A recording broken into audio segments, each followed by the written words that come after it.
अस्सलाम वालेकुम J91 news election special की तاسو ته موږ هرکلی وو په جمهوریت کې اوټ کاس کول چې کوم دی دا ډیر زیات اهمیت لري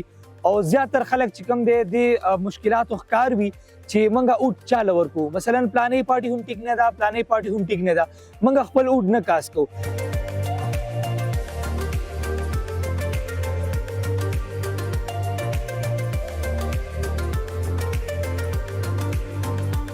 نن الیکشن سپیشل کې موږ تاسو ته وایو چې تاسو خپل اوټ چاله ورکولی شي او په جمهوریت کې چې کوم دی اوټ څومره اهمیت لري څلور پنځه بنیادي کوېسچن چې دا تاسو خپل ځان نه وکئ هغه کینډیډیټ نه وکئ چاله چې تاسو اوټ ورکوئ زما په خیال باندې هغې نه وروسته به تاسو د خپل اوټ دپاره د بهترین پارټۍ او بهترین کس چې کوم دی انتخاب کوئ نمبر فرست کوېسچن دا ځان وکئ تاسو چې چاله اوټ ورکوئ یا کومې پارټۍ ته اوټ ورکوئ نو د دې لیګلي او د دې سوشل سټیټس څه دی مثلا دی پارټۍ باندې چې کوم دی لیګلی دی باندې چې کوم دی څه کیسز وغیره خو نشته دی دا څه په انلیګل اکټیویټیز کې خو انوالو نه دي یا دا کم کس ته چې کوم دی تاسو اوټ ورکوئ نو د سوشل بیک ګراوند څنګه دی معاشره کې د ناسته پاسته اخلاق او د چې کوم دی فیملی بیک ګراوند څنګه دی یعنی دا سوشلی او لیګلی دا کس ټیک دی که نه نو د دې کوېسچن نه بعد تاسو انتخاب وکړئ فیصله وکړئ هغه کس ته چې کوم دی نور مختلف پارټیز او کینډیډیټس راوالي او هغه ته چې کوم دی تاسو اوټ ورکړئ نمبر سیکنډ نه تاسو وګورئ چې کومې پارټۍ ته اوټ ورکوئ د هغې مینیفیسټو څه ده د هغې ابجیکټیو څه دی او هغه چې کوم دی هغه د بنیادي مقاصد څه دي د څه لپاره کار کوي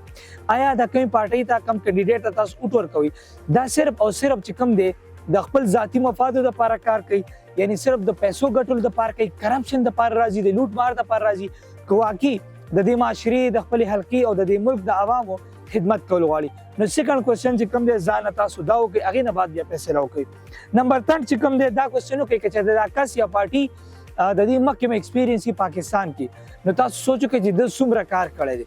د څومره ایکسپیرینس یې په خپل حلقه کې او په ملک کې او په صوبه کې چې کوم دی د څومره کار کړی د عوامو لپاره د عوامو د فلاح لپاره د څومره بجټ راوړی دی څومره سټریټجي سازي کړي دي او څومره ترقیاتي کارونه یې کړي دي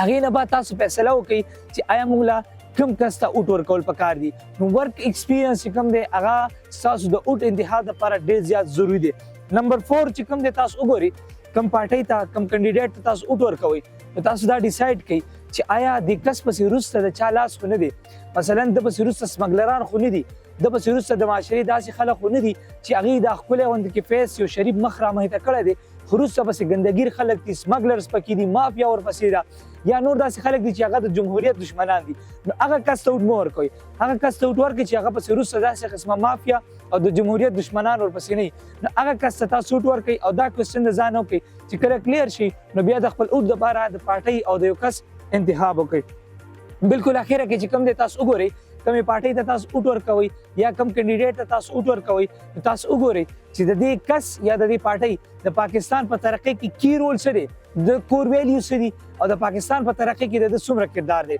آیا دا صرف د ذاتي مفادو لپاره د فیملی لپاره کار کوي یا د پاکستان عوام چې کوم دي دا د دې دا خپله فیملی ګڼي او د دې د ترقۍ لپاره دا کردار ادا کوي انټرنیشنلي د پاکستان یو مثبت امیج چې کوم دی هغه پورټری کوي په خپل ذاتي انټرست باندې چې کوم دی هغه کمپرومایز کوي خو د پاکستان په انټرست باندې کمپرومایز نه کوي نو دا څلور پنځه بنیادي کوېسچنې دي دا د خپل ځان نه وکړئ خپل فیملی سره شیر کړئ هغې نه بعد فیصله وکړئ تاسو ته به د اوټ انتخاب کې چې کوم دی ډېره اسانتیا مخې ته راځي